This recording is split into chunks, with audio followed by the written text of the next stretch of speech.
good morning, or good afternoon, depending on your time zone. My name is Holly Medill, and I'm the director of the National Charrette Institute at Michigan State University. I'm very pleased to join Tyler Quinn Smith from the Form-Based Codes Institute to bring you today's webinar that will focus on case studies from two communities that use the NCI charrette process to develop form-based codes. This webinar comes from the recognition of how well charrettes and the development of form-based codes complement one another, both born out of the new urbanist movement, and both seek to make quality, livable communities by embracing engagement and breaking down barriers to achieve a community's vision. We're excited that you thought today's topic is also worth joining and welcome you to the webinar. In a moment, I'll discuss NCI and the charrette process, and Tyler will provide an overview of form-based codes. Then we'll hear from Mary Madden, partner at Farrell Madden, and Bill Lennertz, former director and founder of the National Charrette Institute, about a project they collaborated on in Norman, Oklahoma. Amy Groves, Intamalis, and Chris Zimmerman will share a project in Arlington, Virginia. Amy Groves is a charrette manager at Dover Cole and Partners. Intamalis is a former member and chair of the Arlington County Planning Commission and president of the Columbia Pike Neighborhood Association.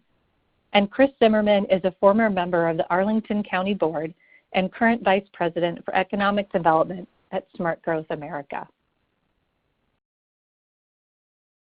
For each case study, the charrette manager, code writers, and community representatives will provide you with some context about the project and what led to the need for a charrette and consideration of a form-based code. They'll share what the charrette looks like, elements of the form-based code, and then share insights on its implementation and lessons learned to help inform your work. We know that there is no one-size-fits-all charrette or form-based code, but believe that you'll find that the tips to avoid snags and employ a successful process and code transferable and useful. Following the case study, there will be time to ask questions of the speakers. As questions develop for you in your mind throughout the webinar, simply type them in the chat box and we'll take as many as we can during the Q&A. If we fall short on time, we'll include responses to any unanswered questions in our recap blog with the recording. I'd like to thank our presenters today in advance for sharing both their time and their wisdom with us. And a few technical notes. You are encouraged to use broadband audio. If this isn't possible, we'll provide a call-in number for you. And following the webinar, you'll receive an email with a link to the webinar recording and recap posted on FBCI, SGA, and NCI websites, and a link to a survey.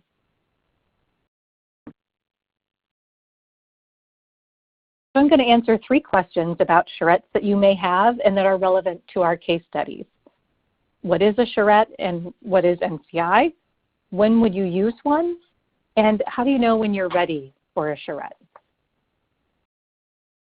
First, about NCI, which was founded in 2000 in Portland, Oregon, as a nonprofit with a mission to train practitioners to help communities achieve self-transformation using the method of charrettes.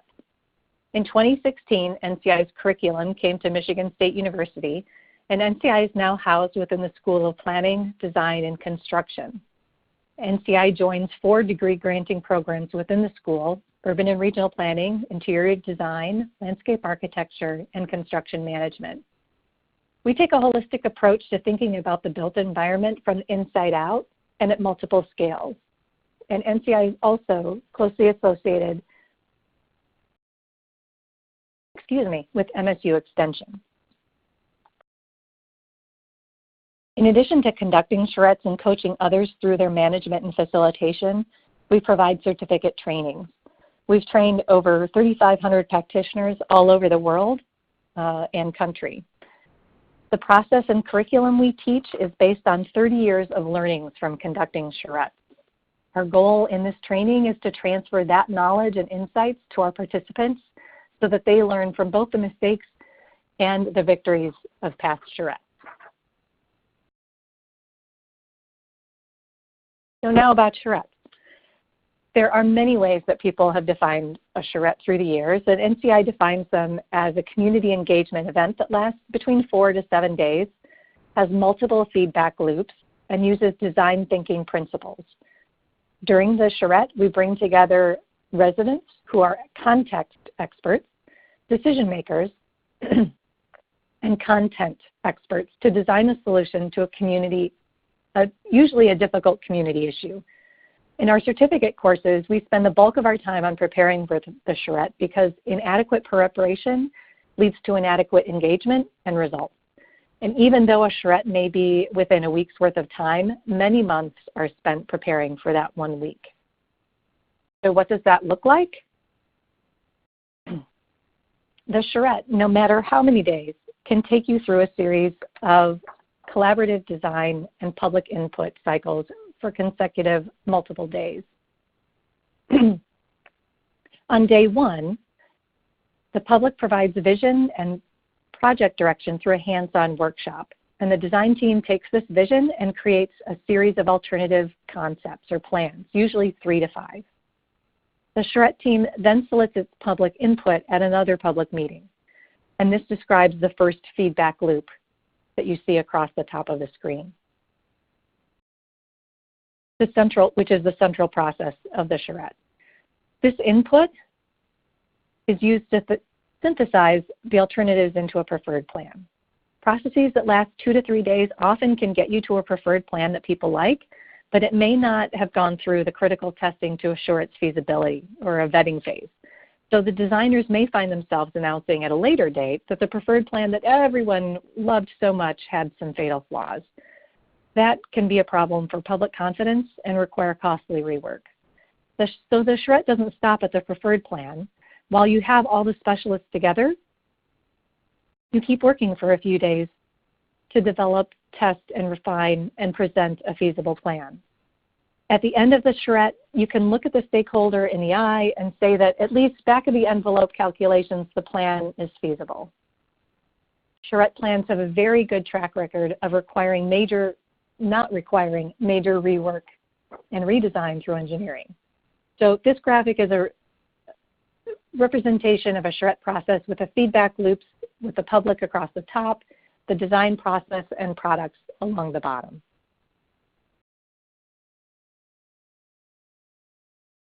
So when would you use a charrette?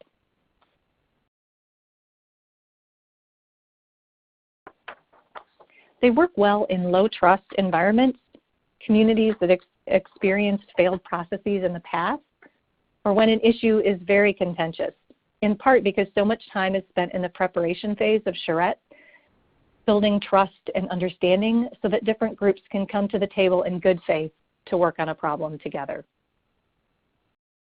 A charrette not only works well within tough climates, it's also a highly adaptable tool that moves to action in a lot of different ways. They result in feasible plans for revitalization and infill, regional and city plans, TODs, disaster recovery. They also can result in feasible policies and agreements around community health, sustainability, zoning codes, as we'll see shortly, intergovernmental projects, school planning, and military community joint land use planning. Organizations have also used them for internal work like lead building design, military construction, high-tech manufacturing, and organizational strategic plans. And lastly, researchers are finding them valuable to conduct applied participatory research within. So these case studies will highlight why a charrette process works so well for the development of form-based codes. A common goal of charrettes is to draw out a community members' and decision makers' shared vision for how to shape their collective future. And this vision is often what code writers need to be able to match a form-based code to the community's desired future, with the ultimate goal of building that future. One of the themes you'll hear across the case studies is the concept of readiness and how important it is to the success of the charrette process and the development of the form-based code so the communities could move forward with commitment, with ownership, and trust in them to implement the community's vision. So how do you know when our community is ready for a charrette? These are some of the questions that we need to ask ourselves when considering the charrette process. Assessing the level of trust among the stakeholders is absolutely paramount. Is there the prerequisite level of trust for stakeholder participation? Can we all participate in good faith?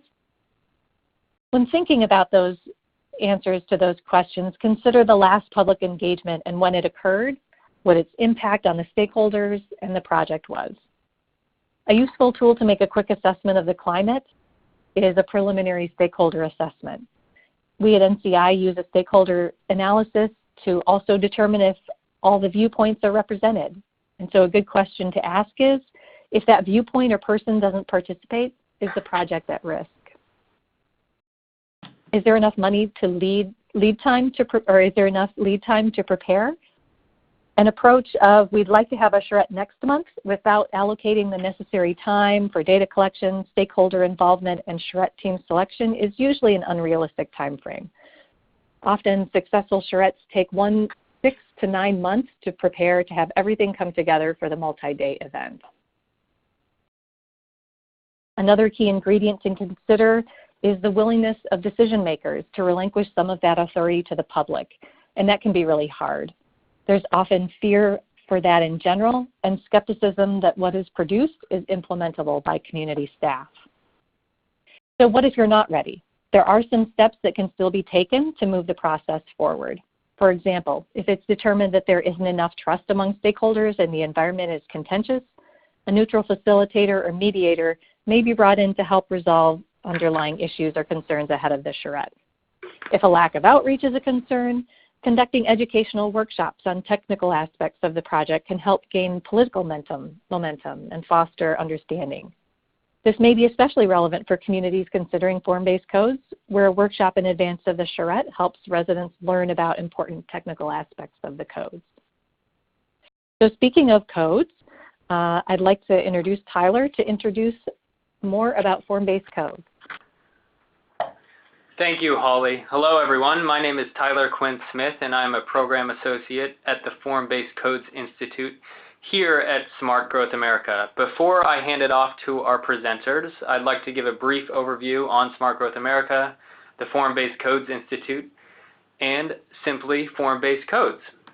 So to begin, Smart Growth America is a national nonprofit based in Washington, D.C., working in the areas of land use, transportation, and economic development, using technical assistance, thought leadership, and federal advocacy to engage communities of all types across the country. We're home to a suite of programs, many of which you may be familiar with, and one of the newest programs is the Form-Based Codes Institute, which currently resides on the Land Use and Development team at Smart Growth America.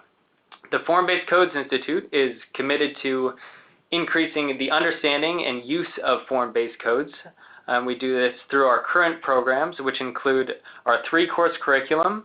We bring this to communities of all kinds across the country with our experts in form-based coding, architecture, and urban design. We have a very simple 101 class that exposes people to the basics of form-based codes, and then some more advanced classes that dive into the intricacies of adoption and administration of form-based codes. We also have a wide-ranging technical assistance program offered to communities at any phase during the coding process. It might be as far along as reviewing a draft code that a community has put together in-house, or we might go as far as developing an entirely new state-of-the-art form-based code. We also recognize the best form-based code or form-based codes on an annual basis with the Richard H. Driehaus Award. If you haven't visited it already, I encourage you to go to our website. It's an information-rich resource for communities engaging at any phase of the form-based coding process. We have a library of codes that allows communities to filter high-quality form-based codes down to the most relevant list in terms of context, organizing principle, and so on. We also offer a model RFP, RFQ for communities who are interested in soliciting professional services to write and draft a form-based code. Now, what brings us at FBCI together to increase the understanding and use of form-based codes is this problem with our conventional zoning system. It's left our communities across the country with little opportunity to realize and follow through with their aspirations for compact, walkable, mixed-use development. And it's done this by being so overly focused on the use of buildings. This has resulted in places that are sprawled out, oftentimes characterless. We're left but no choice to get in our vehicles to drive from place to place, carry out life's daily needs. Not only does this system of zoning result in the separation of buildings, but also the separation and segregation of people based off of race, income, ability, and age. So form-based codes are all about returning to the traditional neighborhood development pattern where streets, blocks, and buildings are human-scaled. These codes enable development that is walkable and mixed use. And it does this by focusing both on the private and public side of development. Form-based codes primarily focus on what happens on the outside of the building. That's how the building meets the street, the massing of the building, the facade composition, and so on, and less focused on what happens on the inside, and less focused on that strenuous permitting process. We're seeing these codes applied at all scales across the country, both at the citywide level and then also for specific districts and corridors. We're seeing them in rural areas, urban areas, and suburban areas. Just to review some of the fundamental elements of form-based codes, we'll start with every form-based code includes a regulating plan. This is more or less the zoning map, which allows developers and property owners to identify their parcel and determine which standards they must apply, or they must abide to, excuse me. And all form-based codes include building form standards or building type standards. These dictate the way, again, the building meets the street, the way the building is massed and oriented and sited. These codes also have standards for open space, for thoroughfares, and they do a great job of responding to the characteristics and character of existing communities. Now, communities and consultants, when going about the form-based coding process, have a menu of community engagement tools to use during that drafting process. And one of the most quintessential tools here is the charrette. We're seeing our consultants and communities use charrettes at both the visioning stage and at the design stage. And so at this point, I'll give it back to Holly to introduce our first speakers on behalf of a project in Norman, Oklahoma. Thank you. So presenting Norman, Oklahoma case study is Bill Leonard and Mary Madden from Farrell Madden and CDI for Bill Leonard. Okay, hi everybody, Bill Leonard's here. Tyler, Holly, can you hear me? Hi Bill, yes. Okay, good.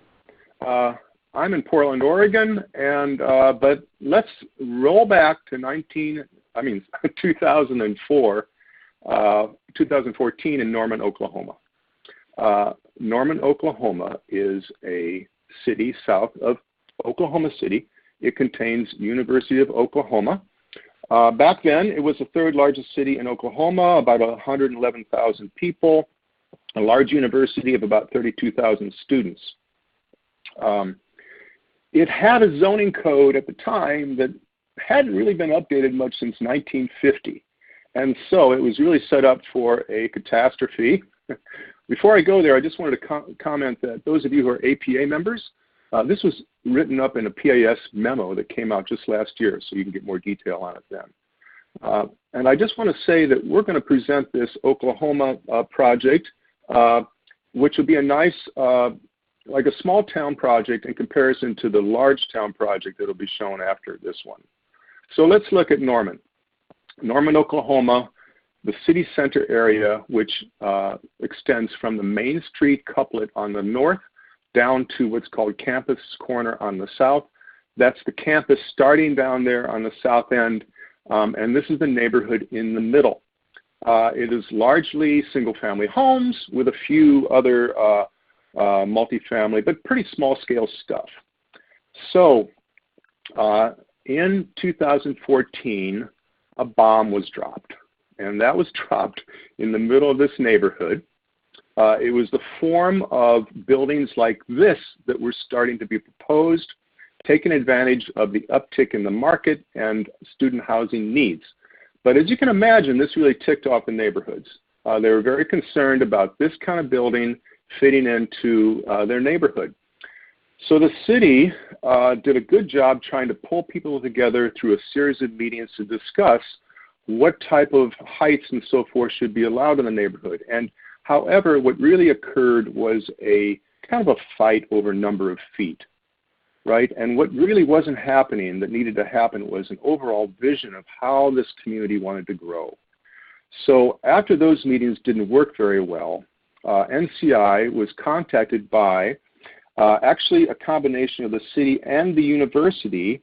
It was the Institute for Quality Design Cities at the university that asked NCI to pull together a team to do form-based code charrette. So we pulled together a team led by Opticos Design with Dan Perolik. You may recognize them as leaders in the missing middle discussion, the types of housing that fit somewhere between apartments and single-family houses. Mary Madden and Jeff Farrell as code writers, and from Alta Planning we had Wade Walker working on transportation issues.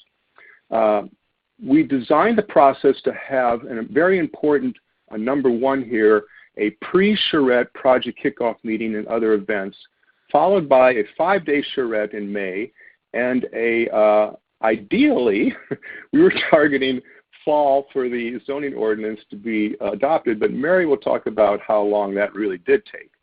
So let's look at our preparation, which is really, really key in NCI's work. Here's an agenda for our trip 2 months prior to the charrette. We came to town, had meetings on Wednesday, we had a tour with a committee, we met with the executive committee, and then we had a series of interviews that I'll describe in a minute. That evening on Wednesday, we held a public meeting. The next day, more staff meetings and committee meetings, more interviews, interview with the university president. The university was very involved with this. So the point of this whole pre-charrette event was to begin to understand the process and the people and to start to create trust. See, trust had really been broken down here. I know this is a small college town, but things can get really dicey in places like this, and the community had no trust over the city or the university to pull this off. So NCI was brought in to help build the trust. And this pre-charrette work was really focused on building trust before we started the charrette. We didn't want that heavy lifting to do in the charrette itself. So key to that was holding, as you see in here, interviews, a bunch of interviews with about 12 different groups. Here's the agenda for these interviews. We interviewed about 75 people in 2 days. More about this can be found in the Charrette Handbook. The ULI also does interviews just like this, but these were basically confidential interviews where our group, without staff in the room, connected with these people, and out of it came a lot of information. Basically, what we wanted to come out of this with was trust with people, understanding the support of the process in advance of the charrette. And so we got all the interview outputs into this format. Just moving along here, that day we also took a kind of a rainy walk with people, with the committee. And then importantly, that night we held a community meeting that was very well attended. During that meeting, we engaged people in a vision wall to find out what mattered to them. We engaged people in a visual preference survey. And this was the vision wall outcome, by the way. We asked people, what kind of places do you like? We asked people to please identify where are the strong places in the area, the weak places in the area, and we recorded the main things that were happening in that area, I mean, in terms of what people were saying. Okay, so that was the pre-charrette part. Out of that, we came out with a much better knowledge of what was going on in the community. We created relationships with people. We got people really psyched about the charrette. We kind of build the trust in the process. So that was key to us coming back. And here's the charrette schedule, going 5 days with an opening meeting, an open design studio that happened Tuesday through Thursday, 10 a.m. to 7 p.m. A midpoint open house on Wednesday, and a work in progress presentation on the last day. So I'll just go through what happened at the charrette. Here is the actual detailed schedule, with the orange at the bottom being the public involvement components, the blue being meetings, technical meetings, land use meetings, transportation meetings, and the rest of it is basically the team working. So here's the charrette. Here's the opening kickoff night. This time we got people busy on tables with drawing and presenting back their ideas. Here's the final presentation of each table, and these are the kinds of things that they were presenting, both on flip chart and on paper. So I think we had about 12 different tables working on this. And then the charrette went forward through its feedback loop process over the 5 days. There were technical meetings, there were open houses, and then there was a final meeting. And through all this, people are, I guess, a big thing about NCI is how do you embed people in the design process? How do you embed them into it so they really are part of the story and part of creating what happened? So there were big ideas that came out of this, and then very importantly, studies by Opticos on solving problems on the ground, showing how form-based code infill could work. These were two major areas that were indicated as neighborhoods. And then I'll just go through these. These are type of form visioning ideas. What we're doing here is we're looking at actual sites showing infill ideas using missing middle concepts to solve some problems and start to show people how a sensitive context missing middle infill could happen. Alta was also working on some transportation projects that were vexing the community. But these are the really important documents, the perspectives that show how density can be brought into a neighborhood sensitively. These are missing middle housing ideas, townhouses, work, live units. Here's a little courtyard apartment building. Here is more density on the edge. Okay, I'm going to tell you one really quick charrette story. This is Campus Corner. This is like the sacred heart of the neighborhood, right across the street from the university. It is the best retail area in this area. So first move, now this drawing that I'm going to show you was done early in the charrette. It was like a test balloon that went up to see. Now you see that white building there on the left? Here's an idea that Dan drew for how it might work. It's about 5.5 stories right across from the university, and it was not well received. People were pretty much up in arms over this. Now I want to show you the final building that he drew. That is this one on the left. It is actually 5 stories, but it has a terrace setback, and it is somewhat sensitive to the mission type architecture of the area. So we presented this on the last night, and when we asked people on a poll if they thought that was good, probably, what was that, 87, 88% of the people said yes, as opposed to the way they hated that other one. So just, looking at these two, by the way, form is very important. 6 stories, 5.5, 6 stories, it depends on how it is designed and how it's set back and so forth. So I'm getting ready to hand over to Mary here. Another poll that we did, are we on track? Yes, people liked where we were on this. And we put that all into a summary report that was delivered in July 2014. And now Mary, and I just want to say, by the way, that having Mary and Jeff embedded in the charrette team all the way through really was key to them connecting with staff and working with staff after this for the subsequent years that it took. Jeff was actually on the design team, so that embedding of the design people in the charrette was key. Okay, Mary, it's yours.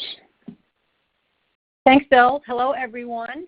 I want to just reiterate what Bill said. We often tell our client communities that it's really, really important that the form-based code comes out of the design, and having those two pieces integrated is really important.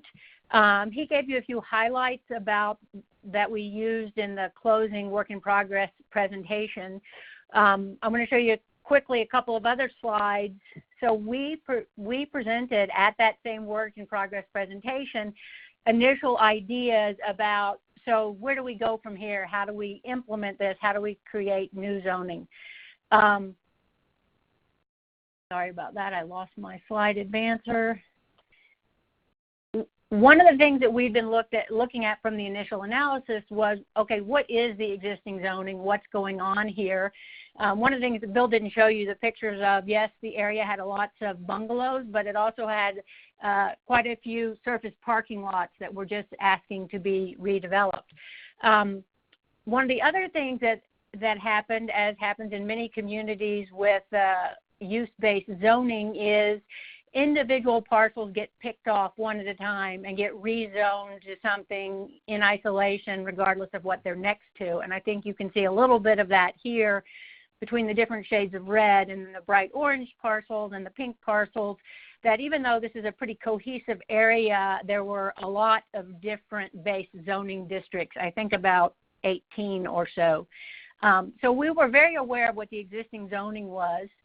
And coming out of the charrette process, we also recognized that really there were some key sub-areas that were both the Main Street area on the north, the campus corner on the south, and then those existing neighborhoods that Bill showed you some pictures. So we really had a good understanding of not just what is the zoning, but what is actually going on the ground. From that, we were asking the question, okay, does the community really want to maintain what is here? Are they looking to revitalize and evolve? Or is it really time for a fundamental transformation, especially for some of the surface parking lots?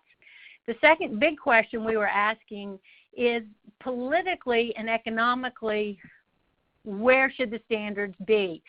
Was the community ready to absolutely require new development standards in compact, mixed-use, walkable form, or are they wanting to make sure any hurdles were removed, just enable and encourage that type of development?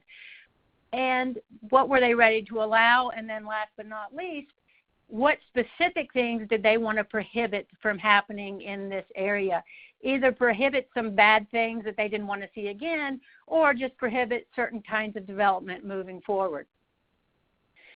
We also introduced the ideas from the form-based code concepts that we were going to be looking at building forms and how they related to the street, where the buildings would sit on the lot, making sure that the buildings had windows and doors, because they had a few that did not.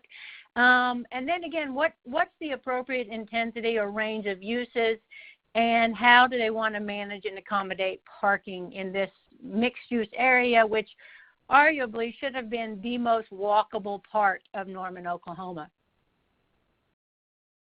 So as Bill highlighted in his timeline, we went to work. We had started doing analysis, thinking about the code concepts during the charrette. We came back to deliver the draft form-based code in November of 2014. We were on schedule. Came back to do a big presentation, reminding people what had been in the charrette and explaining how we were going to translate those ideas into new development standards. And we really wanted to remind people, why are we going through this process, and that they needed to think about it differently. One really big idea was to make sure people understood they'd gone through the visioning process and the existing zoning simply would not deliver what they had envisioned for the area. And the second really big idea was that this part of Norman, the center city area, really was different from the rest of the city, which was fundamentally suburban. And then the other bullets that you see here were all ideas that came directly out of that charrette report. As you might imagine, the charrette report had a lot more ideas than this, but these are the ideas that actually zoning could directly impact. So, the ideas of where you were going to allow or require mixed use, really focusing on the pedestrian realm and bike routes, dealing with parking management, really looking at a range of housing options, looking at missing middle and where it would make sense, improving those connections to downtown. And then the really big idea was to help everybody think about placemaking, to not think about the land use or the FAR or the number of dwelling units per acre. We reminded them of the vision illustrative plans that had come out of the charrette and the idea of the character areas. And we moved forward into the actual code standards. So we presented an initial regulating plan that you see here, I think with about 7 sub-areas or frontage areas as opposed to the zoning map that you see on the left.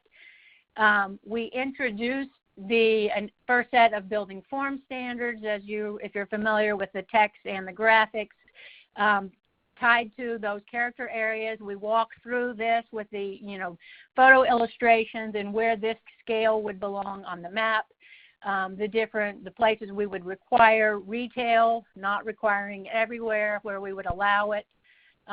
The different scales, we actually had 2 different scales of missing middle, the more intense sort of townhouse and small apartment, and the less intense that was more duplexes and cottage apartments, small apartment, mansion apartment buildings, and also where we wanted to maintain the detached single-family structures that they already had all around the edges of this district. So lessons learned. One really important one, don't let too much time lapse between the charrette and your code drafting. That can create a lot of problems. We hit the target in delivering that initial draft, but from then on, things went a little sideways. We had the charrette in May. We delivered the draft in November 2014. We returned in October of 2016 to go through the first step in the formal adoption process, which was a formal presentation to the City Council and what they call the study session so they could ask questions, et cetera, no votes taken. And then the Center City Form-Based Code was not officially adopted until July of 2017. So as you might imagine, we were more than 3 years removed from the charrette. And so there were a lot of people who were once again asking, why are we doing this? There was a new mayor. I think half of the city council was different. Citizens had sort of forgotten the whole process. So that was a big lesson. The code was ultimately adopted, and I think we have some results from that. But you might wonder, what created that slowdown? And that is lesson number 2. And this really is true whatever kind of zoning update you're doing. Do not give too much authority to a body that is simply supposed to be advisory. The city decided that the steering committee, I think the mayor at the time wanted the steering committee to reach a unanimous endorsement of the draft code. And so that group had about 2.5 years of working sessions debating details of the form-based code, which, as you know, if you write zoning ordinances, is a relatively technical document. Lots of arguments, lots of fights, discussions about how tall buildings should be and how parking should be handled, and really down in the weeds debating different topics. And it took a long time for them to get to a revised, edited, amended form-based code document that they could all endorse to move forward through the Planning Commission and the City Council for adoption. So what were some of the things that happened? Well, first of all, they were advisory, but if you have to reach unanimity, every individual on that steering committee basically had the ability to shut everything down if they didn't like a specific item. A couple of big things that happened were that some of the concepts were completely dropped out of the final code, and a large area of the code was dropped out. Another item that I didn't include here was that the decision to have strict architectural controls was also dropped out. What do I mean by that? If you remember the context areas that we had figured out and the draft regulating plan, if you see in this image, the previous regulating plan where the blue areas are was actually 2 different areas. Part was blue and part was pink. to acknowledge the two different scales of infill and redevelopment that were desired. And the lower scale was completely dropped, so a more intense redevelopment was permitted in a large part of this area. If you see the beige area on the bottom of the map, that actually was the core mixed-use campus corner area. And because of debates about how to handle parking and because a new parking structure wasn't yet built and debates about height, which I can go into much more detail if anybody wants to know, that area was completely carved out of the new form-based code with the idea at some point in the future it might be added back in. But at the time it went to adoption, those were fundamental changes before the code was adopted. I also mentioned the issue about architecture, and I will just use this pet political idea, which is don't let the perfect be the enemy of the good. The code has been adopted. One of the things form-based codes, it's really hard to require good architecture. You can really get to good urbanism. Bill showed you the really large apartment that had caused a lot of uproar early on. Another issue that was causing a lot of problems, I think this makes this look better than it does if you're there in person, but a lot of bungalows were being torn down, and these types of buildings were being built by a local developer. The community called them monster duplexes. They were really out of scale with the surrounding context, and because of the way the parking requirements were set, they ended up paving over a lot of the front yard and all of the backyard to meet the parking requirements that they had. Since the code was adopted, some new duplexes in more of a row house format have come online. Again, the architecture maybe is not the greatest. They decided they did not want to have a lot of architectural standards, but they now have a much more appropriate urban form in relationship to the street, and they can no longer pave the front yard. So this is an example of at least one of the small-scale missing middle projects that has come online since our work there. So 3 big ideas, I think a lot of applicability, what we learned there that probably could apply in a lot of different contexts. And with that, I believe we're going to move to Arlington. Thank you, Mary. This is Chris Zimmerman, and I'm going to start, and Anta's going to come in, and then Amy Groves. We're going to kind of go back and forth. Just wanted to give you a little context. Given the previous presentations, you'll follow along a lot of this.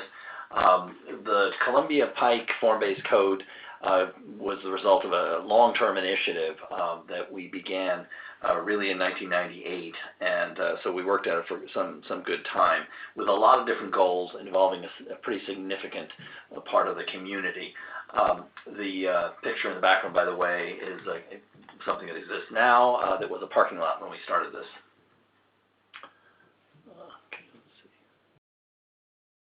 So just a few major things. One is that it's 2 form-based codes that we adopted about a decade apart, in part because we broke it up, and we'll say a little bit more about that. But this falls a little bit into the don't let the perfect be the enemy of the good. There are a lot of goals that go beyond what sometimes people think of as in form-based code, in particular related to affordable housing, that especially with the latter part, the later adopted code. It's an optional code as an overlay district, so the underlying zoning still exists, although pretty much no one wants to develop under that. And of course, the last part is really what charrette is all about, and what is really a key to the success of the whole thing. Just for context, for those who may not be familiar with our area, Arlington is a community right across the river from Washington, D.C., part of the original District of Columbia, which accounts for its shape. And this within Arlington shows you the corridor we're talking about outside the metro corridors, which people who know this area may be more familiar with. And this is what it looked like when we started, so kind of your typical suburban strip, auto-oriented and fairly disjoint. And we wanted to do something about that because basically the people in the communities that surround this wanted to have a better place. It's a significant corridor with a fair population and a lot of housing units of varying sizes, and it's the biggest repository of housing, of affordable housing for people of low and moderate income in the county, and that was a factor as well. It is a very diverse community. It's got affluence, but it also has a whole lot of folks from households that are not affluent, and that context was something that people cared about, and everybody wanted to see the corridor continue to be that kind of place going forward. It has a kind of a long history. I said we started this in 1998, but Inta will talk a little bit about kind of the long history of thinking and planning on this corridor. Columbia Pike may be the most planned corridor in the country. We were thinking about it in 1945, and we were still working on it in 1982. Our Columbia Pike Revitalization Organization was founded in 1986. Studies were conducted throughout the 90s. Nothing we did brought new development. We made public investment in infrastructure, hoping that private investment would follow. While other parts of Arlington were seeing robust investment, Columbia Pike added a drive-through drugstore and a drive-through bank. In the 90s, residents of the Pike started to voice concern that without new development, we would see decline. The silver lining to the failures was that the community became conversant with planning, and we developed networks of communication. The Pike is divided into 10 civic association areas, and in each there were leaders. The Revitalization Organization brought together the community leaders in monthly meetings. These networks were valuable to developing consensus later. In the first phase of the Form-Based Code development, there was no task force that led the way. The Revitalization Organization held community meetings to discuss possible scenarios. We counted that there were 149 meetings leading up to the charrette. So as Inta mentioned, there were two charrettes. So the first one was in 2002, and there we focused on the mixed-use nodes along the corridor. And then following almost 10 years later, 2011, we did the second charrette for the neighborhoods areas. And so again, the idea for the charrette was to have a widely advertised, maximized public engagement and awareness. Both charrettes had a pretty similar structure. So we start with, as Bill presented in his slides, big community meetings, brainstorming events to hear directly from participants. Both charrettes followed that with an on-site studio where we tested ideas. And then at the end of the week, having a work-in-progress review of everything that was done. The opening session is super important to us because it's a chance to everyone to gather around maps and we hear hands-on from the key issues from the citizen experts. So we'll brainstorm with them, and then at the end of the event have one person present their table's ideas to the larger group. Then our team sets up an on-site studio where we draw and refine the ideas. We have members of the community of all ages stop by and look over our shoulder. So anyone can stop by during the day, but then we also set up specific meetings for stakeholders and technical topics like transportation and housing. And during the week, in addition to the large event at the end of the week, we'll also have a smaller, more informal open house at the studio where we'll put our pencils down, pin everything up on the wall, and get feedback. So again, just lots of opportunities for people to see what's going on and tell us their thoughts. But I wanted to spend a few minutes today talking about the work that goes in ahead of the charrette. So in order to have a successful charrette, you have to really start a few months ahead to gather base information, meetings with stakeholders, and setting the schedule of events from the big community meetings to small events like walking tours and those small roundtable discussions. In the case of the neighborhoods plan, we weren't starting with a blank sheet of paper. There was already a vision and goals from the corridor from the earlier years of planning, and our job was working with the community to define the specifics of building form and open spaces and street design in the neighborhood areas that would become the basis of the form-based code. So we had a lot of sessions there was a plenary group of community stakeholders, a smaller working group, which is a subset of that we had lots of meetings with them to understand the key issues and get ready. And one of the big issues that we had to tackle was affordable housing. As Chris mentioned, this corridor is the location of a lot of market rate affordable housing, but there wasn't provisions to keep that in place. So You can see them marked on the map here. There were concerns that if there were physical improvements like more connectivity and open spaces and new housing, that the affordability could be lost. So in the early stages of the project, the county actually sponsored a forum bringing together local and national experts, and so we could learn from them what things they were doing in other areas that could maybe apply here. And then our team undertook an analysis of urban and economics to try to understand what the key things about these sites. And so we looked at garden apartments, mid-rise, and residential towers, and wanted to understand the economic feasibility of redevelopment.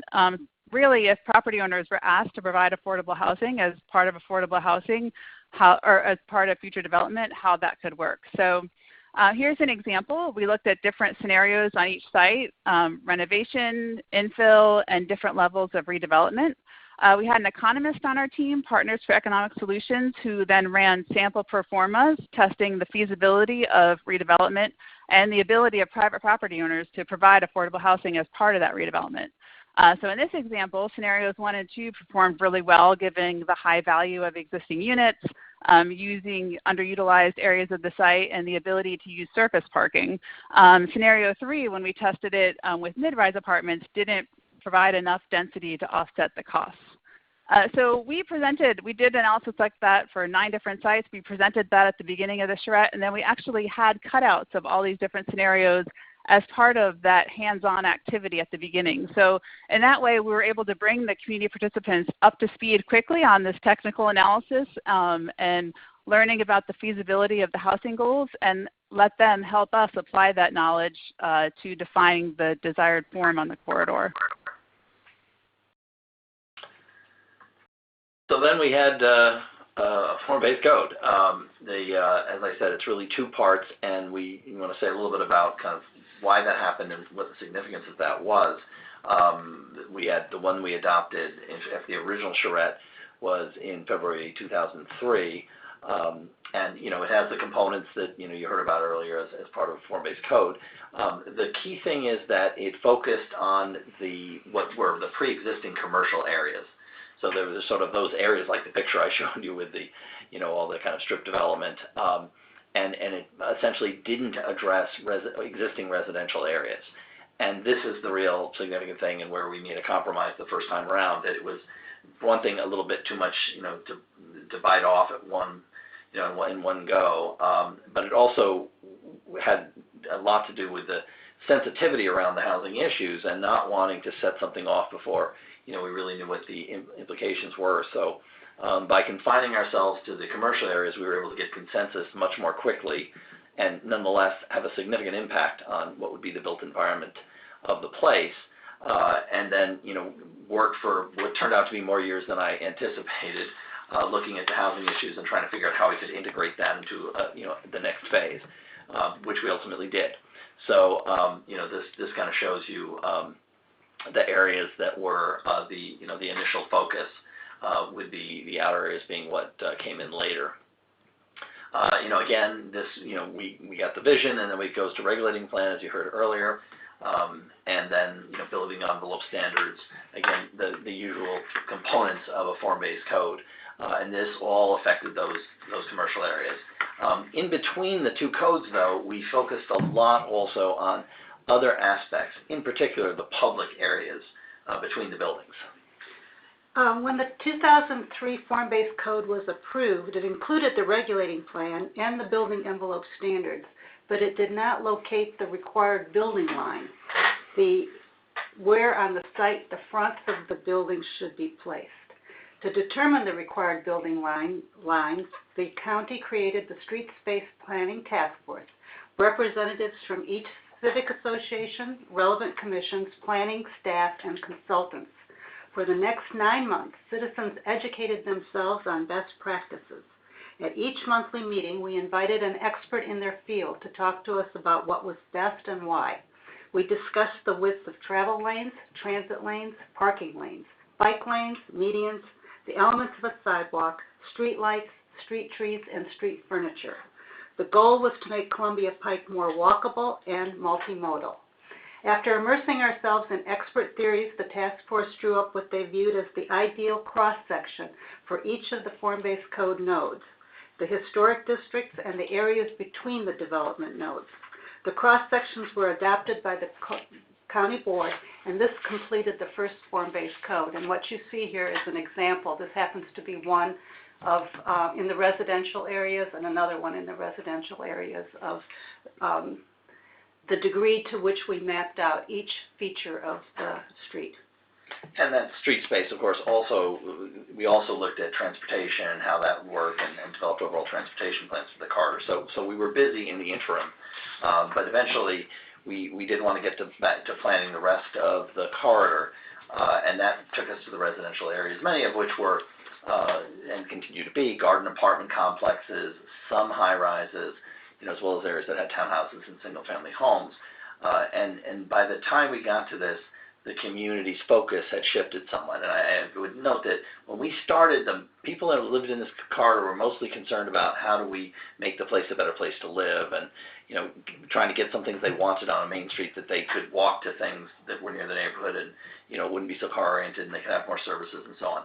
By the time we got around to the second part of this, there was a heavy focus on affordable housing, in part because in the early phases, nobody believed we would ever have a problem with affordable housing. But as you make a place better, they started to get the rise in, in real estate values that the rest of the county had experienced. And so people started thinking about, how do you save the character of this place? And so that led to the process that Amy described where, in addition to the usual kind of work you would do in looking at the design of the built environment, we did a lot of work assessing the state of the housing inventory and, the socioeconomic characteristics, the rents, and all that that were key to the community that we had there, and came up with a plan that is a form-based code, but also includes very specific housing goals that are fairly ambitious, the most ambitious of all being that we wanted no net loss of affordable housing. And that meant that we had to, in the end, we'd have more units, and some of those units would be of higher income than exist today, but we wanted to have enough units that were available to people of low and moderate income that, in effect, the community that existed could live there again in the future. And a lot of specific tools, some of them directly related to the form-based code, and some of them supplemental, were part of that whole process. So let's talk a little bit about some of the lessons we learned. This will reiterate some of the things that you've heard already. So here's a few points. The don't delay thing is a good point because you get the iron very hot when you do the charrette, and if you don't strike soon enough afterwards, then you lose a lot of the benefit of any consensus you've achieved. The first time around, we had our charrette in October of 2002, and we were able to adopt a code by the following February. So it was just a matter of a few months. Everybody who had participated, was there to testify in what was really the most kind of one of the easiest hearings we've ever had to do on the county board because there was a large consensus achieved at that time. The second time we did this, things got a lot more complicated, and so we did the charrette in June of 2011, and then we wound up adopting a lot of this stuff over a couple of year period, but it wasn't until the fall of 2013 that we did the last bit of approval. And so each delay makes things delay more because in effect you're having to go back over some old ground. So there is a lesson there. And so one of the things we did smart the first time was narrow what we were doing enough so you get something approved. But we definitely learned from that experience. And then there's another point. Well, I was asked as the citizen in the group here to talk about pushback from professional planners and their reluctance to accept amateurs doing their work. But I want to say that in Arlington, as in the NCAA, amateurs does not always mean unskilled, just unpaid. Especially in Arlington, where I think we really are an activist community. Conventional planning has staff in front of the room and citizens in the audience. Charrettes put them together at a table working on a common task. There's also a culture in Arlington that recognizes that citizens have a legitimate right to express the vision in their community. There was far more pushback from staff in the years of conventional planning than in the charrette process. With the charrette, it is much easier to understand what we are arguing about. But the community also accepted that the vision had to be informed by economic realities that would attract development, and that this required expertise from staff. They wanted redevelopment and knew from past experience that the economics had to be right. Translating the vision into a code was the purview of staff. Like in everything else, relationships matter. Citizens and staff being respectful of each other, trying to stay in their lanes. And because planning efforts had been underway for so long, staff and community leaders were acquainted with each other. They knew each other by names, had worked together, and were really committed to the same objective. But most important in my view was political support, that the community members felt empowered by their elected officials to participate fully. And of course, it's not only the planners who will push back, but the professional staff, but citizens themselves, and that's, I think, a key part of this process. The level of engagement of the community is part of the strength. It's part of what helps something be approvable politically. But it also means that as you go forward and you have people, as you will have, who say, what is this? I never heard about this. Why are we doing this? The best response to that is not the political leaders or the staff trying to explain it. But the best response is when neighbors stand up and say, well, that's because, we did this, we the community. And that's what a large part we got out, because of the ownership that the community takes in the plan. It's their plan. And that helps it survive an awful lot of pressure. The charrette readiness. Go ahead, Amy. Yeah, I was just going to say that one of our lessons learned is to move quickly, but also not to rush the charrette. Make sure that you take that time ahead of time to get all your base maps, material analysis that's needed, meeting with the stakeholders, get a real understanding of what the key issues, and then lots of publicity. Make sure that everyone's aware of what's happening and can come out and participate. And I do want to say that. The number of things that were mentioned that we could talk about as well. The fact that you don't necessarily know where the building lines are, where the surveys are, checking things like that. That's part of what would be the prep work. We found out afterwards that we didn't know where some utilities were, so some required building lines didn't work, and implementation got slowed down because of that kind of thing. So that's an important part of preparation that we maybe didn't get right the first time we did. But I will say that an important lesson is that it works. We're seeing results in our community where NCI continue to live, and already we have building projects going up that are consistent with the code, that are bringing new opportunities, more walkable environments, and more housing of all kinds for the people in our community. And so, just to give a real quick look at a couple of these, this is a parking lot in front of a grocery store that closed some time ago, and this past month a new project opened up, which has a grocery store and also residents over it and a public space in front of it. This was a parking lot with a fast food restaurant or a small restaurant in the back of it, and now it's a place that has not only retail but also residents. And of course, you can also see the work of the Street Space Task Force that Inta talked about and which he chaired in this environment. That those are not scalies. Those are actual. It's an actual bicyclist and a woman walking her kids that were there when I took this picture about 6 weeks ago or so. So the lesson I think that we take most out of this is that it is possible to do. It's a lot of work. It's a lot of work for the community. Charrettes are not easy if they're done right, but if they're done right, they can pay off long term. Thank you. Back to you, Holly.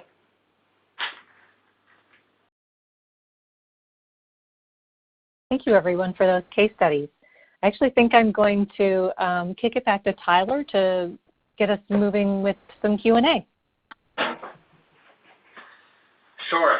Thank you to our speakers for some excellent presentations. We'll now go to the questions that have been submitted by our participants in the chat function. And I'll just say that we have approximately 10 minutes to get through as many of these as possible, and we'll do our best to follow up with any unanswered questions in the webinar recap and recording, which will be posted on the FBCI, SGA, and NCI websites within the next week. So the first question I have here is for the Columbia Pike project, and that is, does Columbia Pike serve a large magnitude of through traffic? Were there future projected traffic volumes that had to be considered? Yes, the corridor handles somewhere around 30,000 to 40,000 vehicles a day. It had been basically a heavy through route for decades from the county to our west into the District of Columbia. And, the goal of it was to make it be not just that, but a street that actually would be useful for the community to live there. The capacity, hasn't changed, but we're moving more people on transit, and that, in effect increases the capacity without increasing the physical space of the street, which is essentially, a couple lanes in each direction with turn lanes and parking. Okay, great. And now this next question is geared toward both projects. And the question is, why does it seem like the community is typically asked yes or no questions rather than given the opportunity to comment specifically on form-based code elements, such as the preferred number of stories, percent lot coverage, and so on? Well, I'd say that's not so. But, I think Bill and Mary may want to speak to this as well.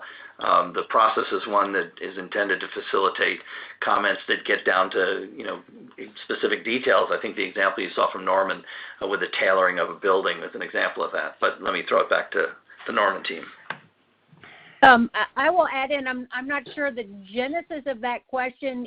It could be, I don't know if that is based on, Bill showed the slides where we use the instant voting, where people are given options, and I think in that scenario you're trying to get a snapshot. People have just seen a lot of images, etc. So you're just trying to figure out before we start code drafting, are we on the right track? Once we get into code drafting, we work with a lot of parameters. Or for example, in Norman, I showed you the character areas. Depending on where you were located in the district, the intensity of the development that the FBC permitted was very different, both in lot coverage and number of stories and how you handle parking, etc. So like Chris, I don't think that is the case, but I'm not sure exactly, if that's the perception we gave. I think when you get into the code drafting, it's definitely not the case.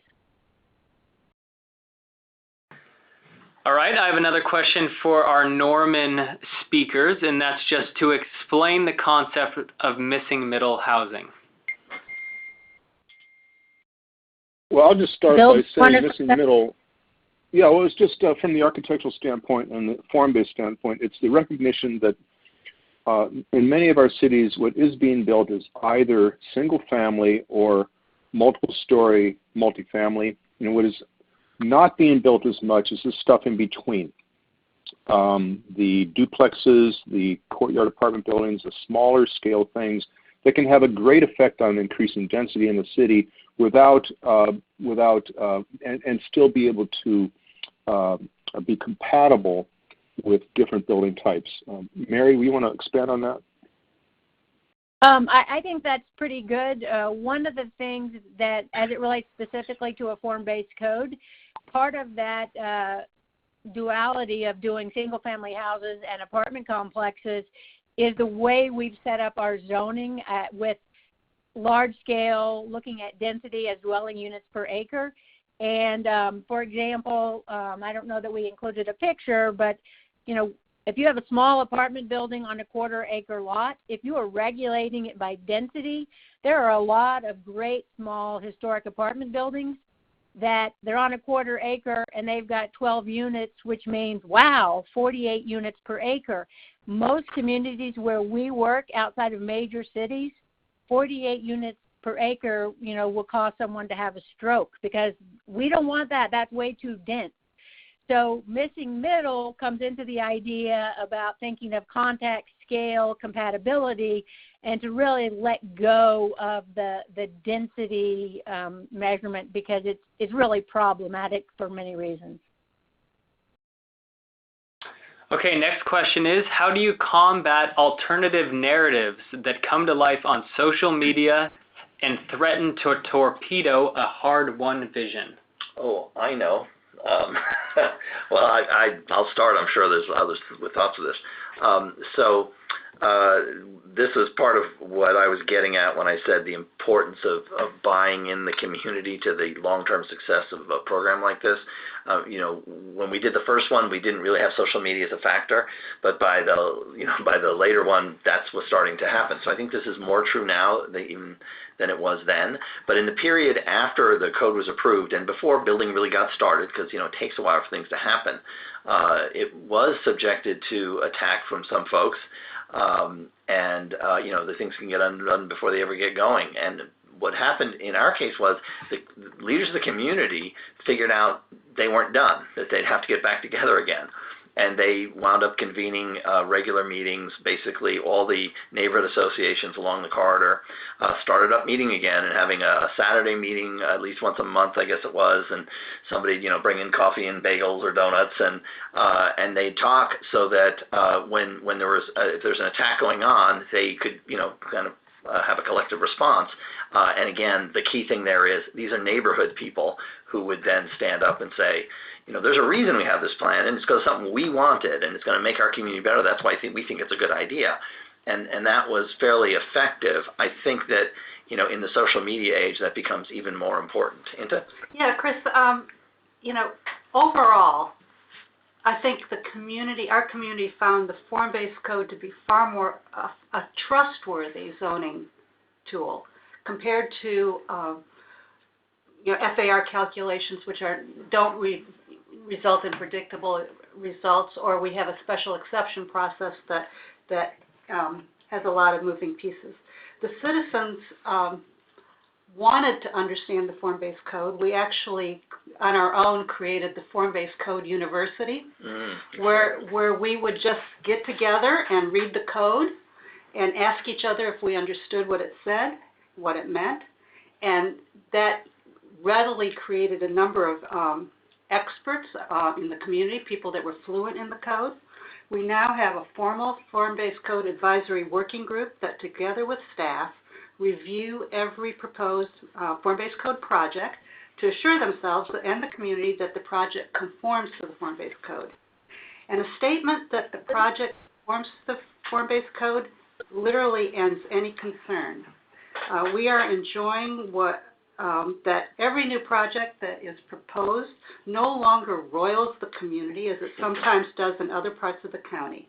What we saw on paper, we actually see being built, and I think that really has helped a lot. And I think that, again, you need quick response, and in the social media context, it means you need quicker response.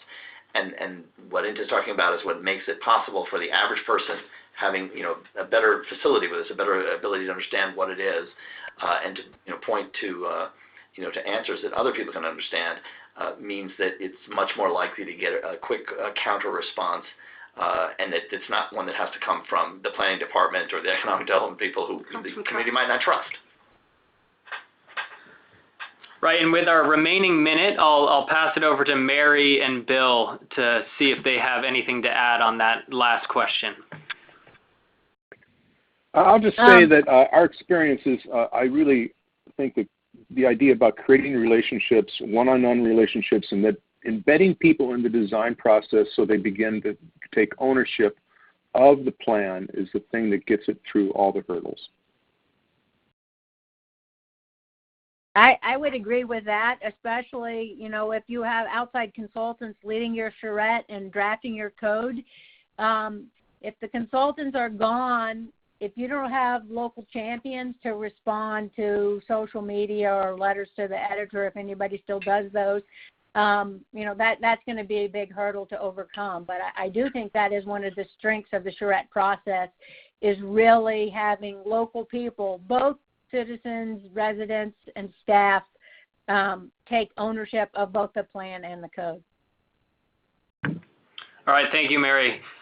Folks, we're at time. I'd like to thank everyone again for participating in today's webinar. We will follow up with a webinar recording and short recap with any unanswered questions within a week. And I wish you all the best remainder of your day. Thank you.